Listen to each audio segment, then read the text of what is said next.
안녕하세요. 자신만만 적용기술사 뉴페이스 김은수입니다. 자, 오늘 15강 마지막 어떤 경감 분석에 관한 내용이죠. 경감 평가 분석의 어떤 방법에 관한 내용들입니다. 자, 저때 이야기했던 것처럼 14강에 관한 내용 잠깐 보면요. 앞에 물리 생태 분석이 있었고요. 시각 미학 분석이 있었고, 그죠? 사회 행태 분석이 있었죠. 자, 이번에 경감 분석은요. 경감 생태 분석과 시각 미학 분석에 관한 내용이라고 그랬어요. 자, 이번에 시각 미학 분석 언제 나오지? 좀 궁금하실 수도 있어요. 자, 이제부터 이제 시각 미학적인 분석 방법이 나오기 시작합니다. 자, 경관 생태 분석에서 경관법, 경관관리 했었고요. 경관 기본 계획, 관리 계획 중에서 우리가 기본 방향을 설정하고 목표를 정하고 특정 요소들을 관리하는 방법을 이야기했어요. 그러면서 경관 평가 분석과 기법의 내용을 하면서 자, 이제 의의를 잠깐 제가 설명을 드릴게요. 접대는 의의 안 했는데, 그죠? 자, 의의를 왜 하냐면요. 나중에 우리가 기법의 어떤 내용들을 하기 위한 어떤 방법이라고 보시면 돼요. 그래서 우리가 목적이나 의의를 항상 유의해서 내용들을 보셔야 돼요, 여러분이. 보면은 평가 분석하는 내용의 어떤 의의가 뭐냐면요. 주변 경관의 어떤 영향을 사전에 예측을 평가하기 위해 예측이나 또는 그것에 관한 영향을 평가하는 방법이죠. 그죠? 그 다음에 시각적인 영향을 그걸 왜 하느냐면 시각적인 영향을 최소화하고 그 다음에 또 복구하기에 용이하고 그 다음에 시각적인 영향이라든지 그 다음에 자연 훼손 이런 것의 부작용을 최소화시키기 위한 방법으로 우리가 근감 영향 평가 분석을 한다고 그랬어요. 자, 그리고 평가하는 방법에는 보전적인 평가 방법이 있고요. 목적적인 평가 방법이 있다고 그랬습니다. 자, 유형, 이제 오늘 해야 되는 내용이요. 경감 평가 유형에서 유형별로 어떤 기법들이 뭐가 있는가라고 제가 설명을 드린다고 그랬어요. 자, 여기에 보면 평가 유형별 측정 방법 나와 있는데 제가 예측 기법, 예측을 하고 그것에 대해서 평가한다고 그랬죠. 그죠? 자, 그래서 예측을 하고 평가하는 건 아무래도 이제 기계로 정량적으로 할 것이냐 정성적으로 할 것이냐 라는 방법이 있겠죠. 그 다음에 예측하는 기법이 있고요. 그 다음에 선호도 분석을 합니다. 자, 선호도 분석은 주로 시각 미학적인 어떤 분석 방법이 많겠죠. 그 다음에 경제학적으로 접근하는 방법으로서의 어떤 분석 방법이 있습니다. 돈이 될 것이냐 말 것이냐 라는 내용이고, 돈이 많이 드는 곳에 네가 갈 것이냐 말 것이냐 이런 내용이 있어. 주로 이제 우리가 공원이라든지 관광지 계획을 할 때 우리가 경제학적인 접근 방법, 분석 방법을 많이 한다고 보시면 되겠죠. 자, 우리가 예측 기법에는 보면요, 저때도 잠깐 몇 개 설명을 했는데 시뮬레이션 기법이 있고요. 시뮬레이션 기법, 그 다음에 GIS 측정법이 있습니다. 주로 이제 GIS 측정법은 아무래도 정량적인 방법이겠죠. 돌려서 우리가 하는 방법도 있을 거고, 그 다음에 GIS 분석 중에서도 GIS를 보고 그것을 우리가 정성적으로 분석하는 방법도 있을 거고, 그죠? 근데 주로 GIS 분석 방법은 정량적인 분석 방법이라고 보시면 되겠죠.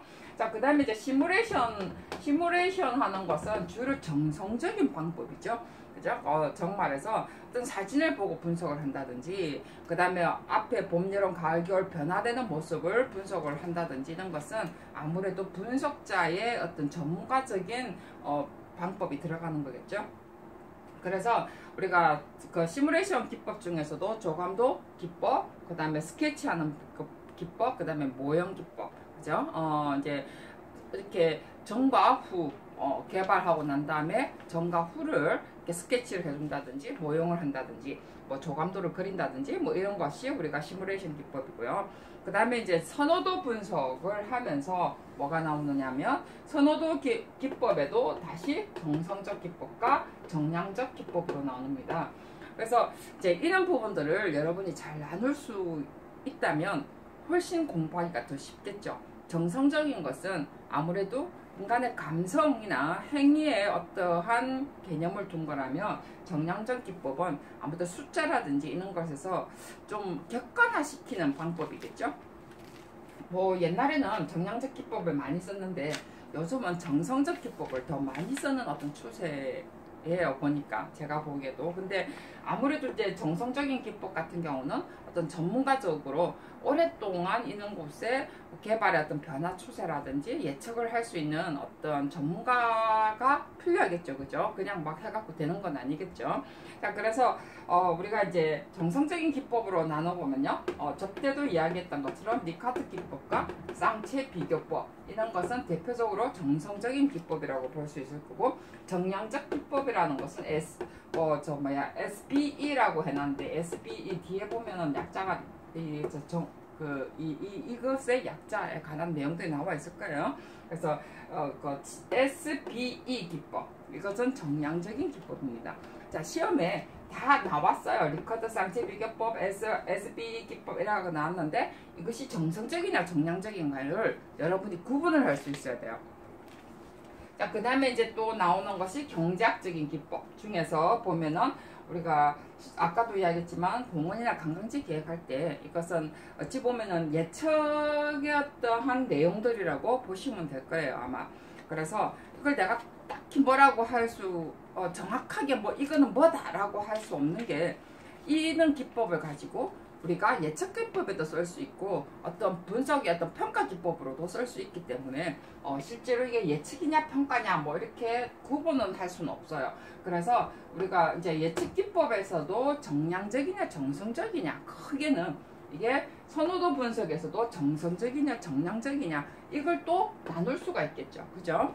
그래서 크게 우리가 봤을 때 정성적이냐 정량적이냐라는 개념으로 그 중에 예측이냐 선호도냐 경제학적으로 접근하느냐 이래서 분석하는 기법인데, 실제로 이제 조경에서만 쓰는 게 아니고요. 이걸 조경이라고 생각을 하면 곤란합니다. 이게 상업 어떤 마케팅 계통으로도 실제로 많이 써요. 그래서 우리가 특히 이제 경제학적인 어떤 접근법은 가상가치법 이래가지고 나오는데, 어디 갔노? 이런 것은 우리가 가상가치법 이래가지고 CVM이라고 해요.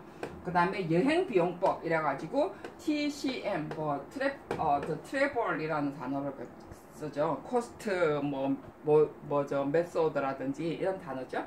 그 다음에 만족가격법. 그래서 만족가격법은 HPM이라고 합니다. 호프인가? 뭐 이런 거겠죠?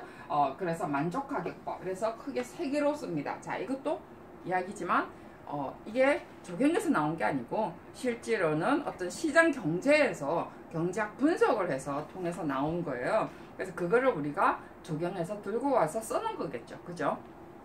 그래서 시장 가상가치법, 여행비용법, 만족가격법이 있습니다. 자, 그래서 그 뒷장에 보면요, 이것에 대해서 나와요.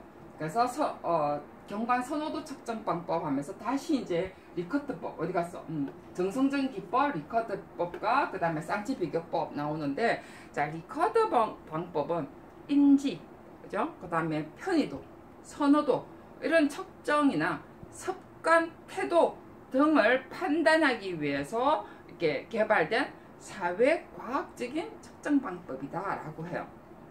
그래서 일반적으로 우리가 많이 쓰죠, 그죠? 강한 부정, 아니요, 절대 아니요, 나 절대 가지 않겠어요 라는 거. 그 다음에 부정, 가지 않겠다. 그 다음에 보통 그저 그렇다, 좋으면 가고 안 좋으면 안 가겠다, 이런 내용. 그 다음에 긍정, 나는 그래도 가겠다, 그죠? 그 다음에 강한 긍정, 이러면은 나는 어떤 일이 있어도 그곳에 꼭 가야 되겠다, 이런 것을 5개의 어떤 설문을 통해서 우리가 이게 응답을 했을 때 어떤 응답의 분포를 분석하는 거죠. 그래서 이게 앞에 뭐라고 나왔나요? 설문조사 해서 우리가 간접적인 방법으로 썼죠. 그죠? 그래서 이런 것을 우리가 정성적인 분석 중에 리커트 방법은 설문조사를 통해서 간접적인 방법이다 라고 설명을 할 수가 있겠습니다. 자, 그 다음에 많이 해보셨죠, 여러분? 설문조사 자주 잘하세요. 그 다음에 이제 아까 지금 쌍치 비교법 나오죠, 그죠? 자, 다양한 경관을 2개를 통해서 이것도 비주고 저것도 비주고 2개 통하는데, 그거를 통해서 어떨 때는 왜 이게 좋았는데 또 다른 사진 비교해서 봤을 때 또 똑같은 건데도 이게 또 안 좋을 수가 있겠죠. 그런 것을 여러 가지 겹쳐서 보여주면서 네가 선택해라 라는 내용들이에요. 그런 것을 비교를 해서 어떠한 상대적인 크기를 계산을 하는 방법이겠죠. 자, 이게 전부 다 시각 미학적인 분석 방법에 사실은 들어갑니다. 그 다음에 SBE 경관인 것은 말 그대로 정량적인 기법이라고 그랬어요. 그죠? 그래서 경관을 지각하는 사람들의 미적 판단 기준이랬어요. 그래서 시각 미학, 정말서 보고 느끼고 아름답다 라고 하는 것이 아무래도 각각이 다르잖아요. 그죠? 그래서 결정되는 어떤 시각적 인지나 선호도를 계량화시켰다는 거죠. 그래서 정량적인 방법, 숫자화 시켜서 그것을 통계에 의해서 분석하는 방법입니다. 그래서 SBE 기법이 나오고요. 그 다음에 경감, 평가, 경제학적인 어떤 측정 방법, 아까 좀 전에 이야기했던 것처럼 경제학적인 측정 방법은 약간 가상적인 방법인데요. 어찌 보면은 뭐라고 그러죠? 이 가설을 집어넣는 거죠. 한마디로 여행 비용 접근법 이래가지고 밑에 나와 있습니다. 트래블링 코스트 메소드 이래가지고 관광 자원을 방문했을 때 뭐 교통비라든지 뭐 이런 환경 평가, 교통비라든지 뭐 그런 걸 비교를 해가지고 환경 자원 가치를 평가하는 거죠. 그곳에 교통비 들고 뭐 들고 해도 갈래? 라고 하는 내용이라고 보시면 되겠습니다. 그래서 가격 19,000원 지금 아주 간단하게 설명하는 거예요. 안 그러면 너무 시간이 많이 가니까. 그 다음에 만족 가격 이래가지고 우리가 아까처럼 요 HPM 이런 거죠. 자, 이것도 다 정성적인 방법이라고 그랬어요. 그죠? 자, 그래서 뭐 주택 가치 올라갔을 때 이런 것을 비교를 해서 네가 비록 산이 있는 집이 돈이 안 올라도, 부동산이 안 올라도 그런 쪽이 좋으냐, 아니면은 산이 오르니까 자연 가치가 다 떨어져 있어도 어떤 경제적인 입장에서 좋으냐, 네가 어느 쪽을 만족할래? 라고 하는 어떤 비교 방법이고요.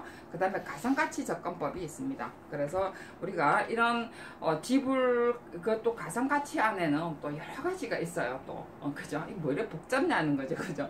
뭐 입찰 게임, 개방형 질문, 그 다음에 지불 카드형 가상순위 결정법 이래가 줄줄줄줄줄 나오는데 어쨌든 설문조사를 통해서 측정하는 방법입니다. 자, 설문조사라는 것은 어디 갔죠? 직접적인 방법이라고 그랬죠. 그죠?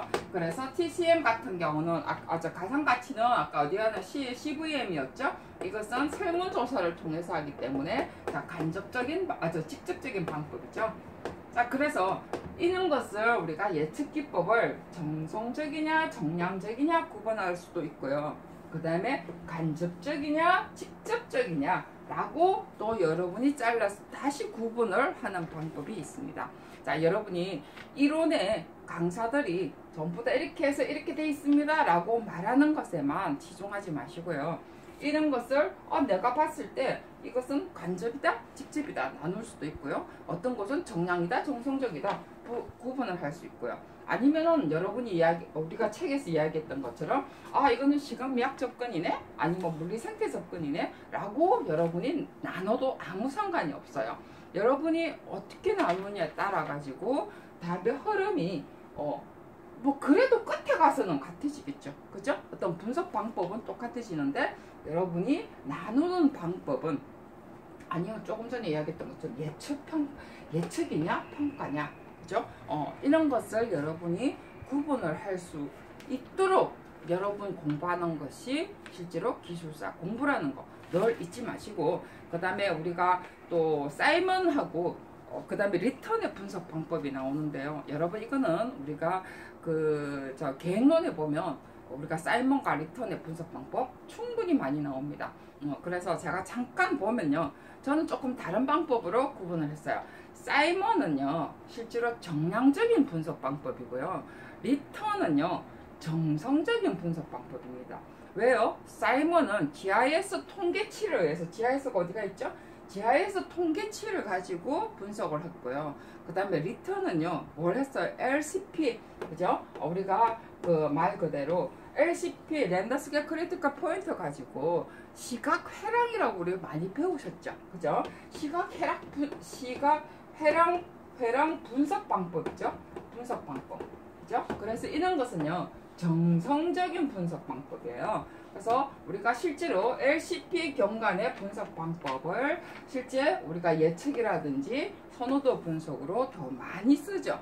그래서 뭐 리턴의 경관 분석 방법 중에 뭐 경관의 우세 요소 원칙 하면서 우세 요소 뭐 우세 원칙 그다음 뭐죠 변화 요인 그다음에 경관 조사하는 방법에서는 시각 해량을 설정을 하고 경관 관찰점을 뭐 해가지고 거기에 눈에 보이는 어떤 구역을 어떻게 한다고 그 안에 우세 원칙 그다음에 뭐 보조적인 원칙 보조적인 경관 그 다음에 기본의 어떤 경관 그 다음에 우세 요소는 뭐고 우세 원칙은 뭐고 변화 요인은 뭔가 이런 것을 뭐라고 LCP를 정해서 그 시각 해량 분석을 통해서 우리가 그는 어떤 가시경관을 우리가 특정 경관 요소를 관리를 하죠. 그래서 실제 우리가 보면은 경관 영향 평가 분석에는 이는 LCP 방법을 통해서 실제로 많이 하고 있습니다. 그래서 때로는 조금 엉터리인다든지 아니면은 조금 분석하는 기법이 약간 빗나갈 때도 있죠. 왜요? 사람이 분석을 했기 때문에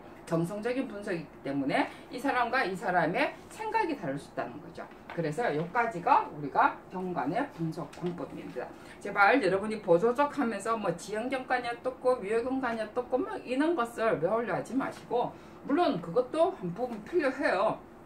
근데 실제로는 이 안에 이런 접근 방법, 경관의 접근 분석 방법이 이렇게 나뉘어서 우리가 LCP 리턴의 경관 분석까지 오더라까지 여러분이 이해를 하시는 것이 훨씬 중요하다고 생각을 합니다. 자, 여기까지가요. 경관 분석과 경관법의 경관 관리에 관한 내용들이었습니다. 다음에는요.